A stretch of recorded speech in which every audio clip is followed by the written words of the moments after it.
তো চলো আমি মুসলিটা কিভাবে বানাচ্ছি তোমাদের সঙ্গে শেয়ার করছি। তো এখানে আমি একটা বাটির মধ্যে নিয়ে নেব কিছুটা পরিমাণ মুসলি। আর মাম্মামকে এটা দেওয়া যাবে না, ভালো হয়তো দেওয়া যাবে, বাট এটা খুবই হার্ড। আর দুধ দিয়ে বানালে হয়তো একটু নরম হবে, বাট মাম্মামের খাওয়ার উপযোগী নয়। তো চলো এই পরিমাণ নিলাম, মাকে বানিয়ে দেবো একটুখানি। এটা মেনলি সিডস দিয়ে তৈরি, বিভিন্ন ধরনের সিডস। চলো, তো এখানে মাম্মামের জন্য বানাচ্ছি সুজি, আর এখানে দুধ ফুটে গেছে। তো এখন এই ফুটন্ত দুধটাকে দিয়ে দেবো মুসলিতে।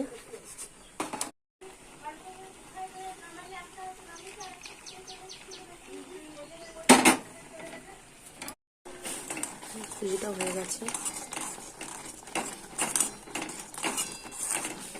এখানে মুসলিটাও রেডি।